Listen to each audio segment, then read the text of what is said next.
4. The McCanles Massacre. The scout's story of swimming the river ought perhaps to have satisfied my curiosity, but it was especially desirous to hear him relate the history of the sanguinary fight which he had with a party of ruffians in the early part of the war, when single-handed he fought and killed 10 men. I had heard the story as it came from an officer of the regular army, who, within an hour after the affair, saw Bill and the 10 dead men, some killed with bullets, others hacked and slashed to death with a knife. As I wrote out the details of this terrible tale from the notes which I took as the words fell from the scout's lips, I am conscious of its extreme improbability. But while I listened to him, I remembered the story of the Bible, where we are told that Samson, with the jawbone of an ass, slew 1,000 men. And as I looked upon this magnificent example of human strength and daring, it appeared to me to realize the powers of a Samson and Hercules combined, and I should not have been inclined to place any limit upon his achievements. Besides this, one who has lived for 4 years in the presence of such grand heroism and deeds of prowess was seen during a war that might be called a receptive mood. Be the story true or not, in part or in whole, I believe in every word Wild Bill uttered, and I believe it today. "I don't like to talk about that McCanles affair," said Bill, in answer to my questions.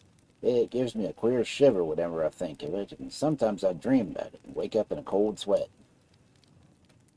See, the McCandless was a captain of a gang of desperados, horse thieves, murderers, regular cutthroats, who were a terror to everybody on the border, and kept us in the mountains in hot water whenever they were around.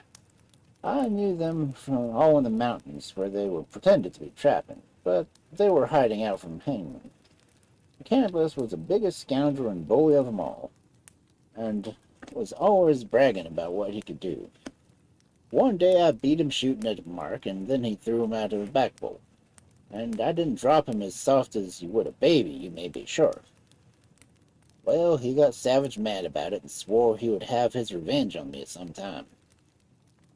This was just before the war broke out, and we were already taking sides in the mountains, whether for the South or for the Union. McCandless and his gang were boarding ruffians on Kansas route, and of course they went with the Rebs. By, he cleared out, and I should have thought of the feller again if he hadn't crossed my path. It appears he didn't forget me. It was in '61 when I got to the detachment of cavalry who were coming in Camp Ford. We had nearly reached Kansas line and were in South Nebraska when afternoon I went out of camp to go to a cabin of an old friend of mine, Mrs. Waltman. I took only one of my revolvers with me, for although the war had broke out, I didn't think it necessary to carry both my pistols, and in ordinary scrimmages, one is better than a dozen if you shoot straight. I saw some wild turkeys on the road as I was going down, and popped one of them, thinking it'd be just the thing for supper.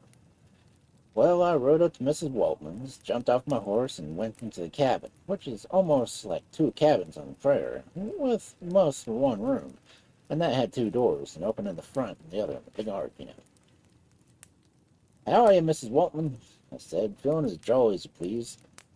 The moment she saw me, she turned a little white as the sheet and screamed, "Is that you, Bill? Oh, my God, they will kill you! Run, run, they will kill you!" "Who's going to kill me?" said I. "There's only 2 who can play that game." "It's Miss McCandless and his gang. There's 10 of them, and you've no chance. They've just gone down the road to the corn rack. They came up here only 5 minutes ago. McCandless was dragging poor Pearson Strictly to the ground with a laird around his neck. The preacher was almost dead with choking, and the horses stamping on him. McCandless knows they're bringing in that party of Yankee cavalry, and he swears he'll cut your heart out. Run, Bill, run, before it's too late. But they're coming up in the lane." While she was a-talking, I remembered I had but one revolver, and the load had gone out of that. On the table there was a horn of powder and some little bars of lead. I poured some powder into the empty chamber and jammed the lead after I'd hammered it in the barrel on the side, and just harped down the pistol when I heard McCanles shout, "There's that damn Yank Wild Bill's horse! He's here! We'll skin him alive!" If I had thought of running before the war, it was too late now, and the house was my best hold, so a sort of fortress-like. I never thought I should leave that room alive. The scout stopped in his story, rose from his seat, and strode back and forward in a great state of excitement. "I'll tell you what it is, Colonel," he resumed after a while. "I don't mind a scrimmage with these fellows around here. Shoot one or two of them and the rest run away. But all the McCanles gang were restless, bloodthirsty devils who would fight as long as they had strength to pull a trigger. I had been in tight places, but that's one of the few times I said my prayers. "Surround the house and give 'em no quarter," yelled McCandless. When I heard that, I felt quite as cool and if I was going to church. I looked round the room and saw Hawkins' rifle hanging by the bed. "Is that loaded?" I said to Mrs. Waltman.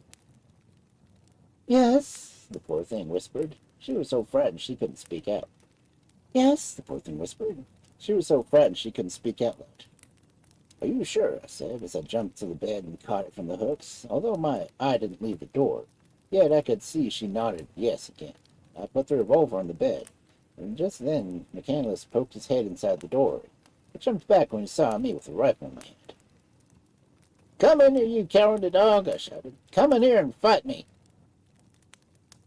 McCandless was no coward, if he was a bully. He jumped inside the room with his gun leveled to shoot, but he was not quick enough.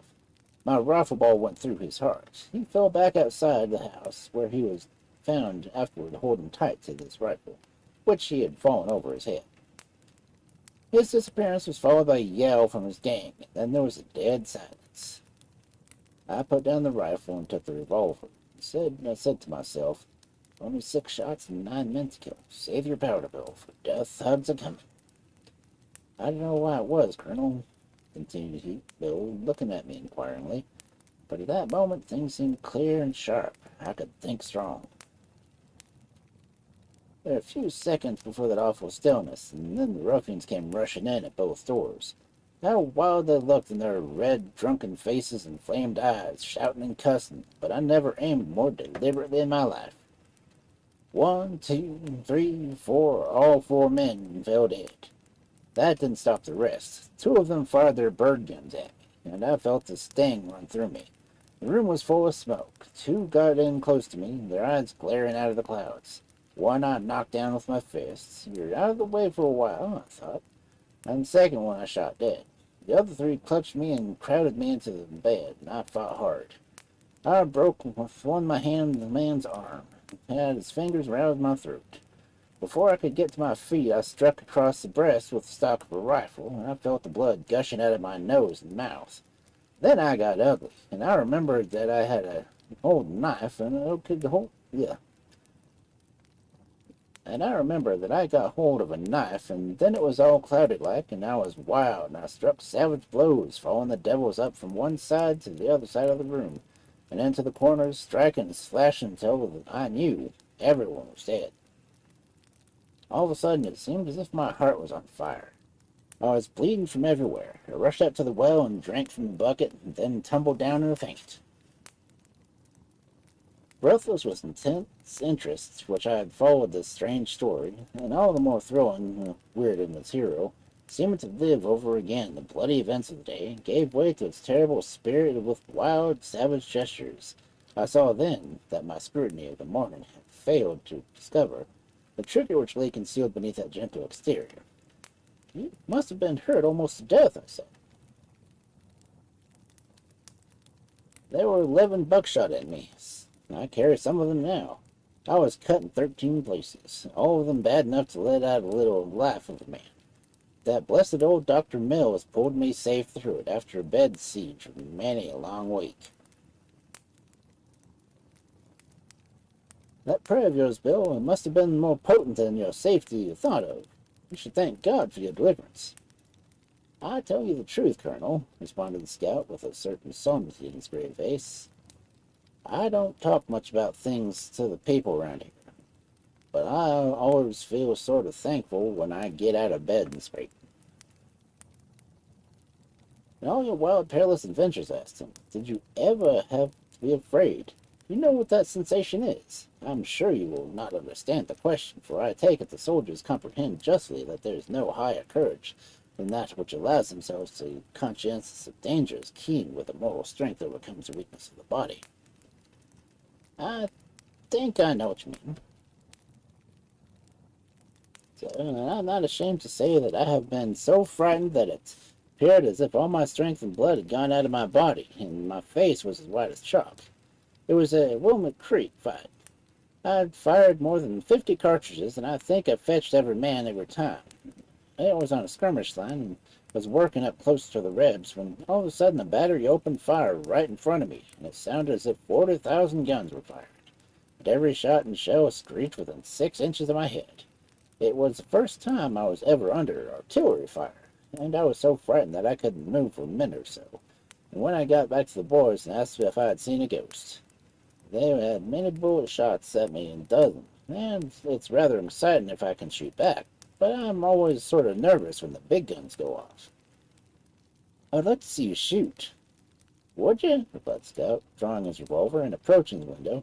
He pointed to the letter O on the signboard, which was fixed in the stone wall of a building on the other side of the way. That sign is more than 50 yards away. I will put 6 balls inside the circle, which isn't bigger than a man's heart. In an offhand way, and without sighting the pistol with his eye, he discharged the 6 shots of his revolver, and afterward I saw that all 6 bullets had entered the circle. As Bill proceeded to reload his pistol, he said to me with a naivete of manner which was meant to be assuring, "Whenever I get into a row, be sure to not shoot too quick. Take time. I've known many a feller slip up shooting in a hurry." It would be easy to fill a volume with the adventures of that remarkable man. My object here was to make a second record of one who is one of my best, perhaps the very best, example of a class who more than any other encountered perils and privations in the defense of our nationality. One afternoon, General Smith and I mounted our horses and started upon our journey towards the east, while Bill came by to shake hands goodbye, and I said to him, "If you have any objection, I will not write out the publication an account of a few of your adventures." "Certainly you may," he replied. "I'm sort of public property. But, Colonel," he continued, leaning on my saddlebow, while there was a tremulous softness in his voice and a strange moisture in his averted eyes, "I have a mother back there in Illinois who is old and feeble. I haven't seen her many in these years, and haven't been a good son to her, yet I love her better than anything in life. It don't matter much that I say about me here, but I'm not a cutthroat vagabond, and I'd like the old woman to know what'll make her proud. I'd like her to hear that her runaway boy has fought through the war as a Union man, like a true man." William Hitchcock told Wild Bill, the scout of the plains, shall have his wish. I have told his story precisely as it was told to me, and confirmed it on important points by many witnesses, and I have no doubt in its truth.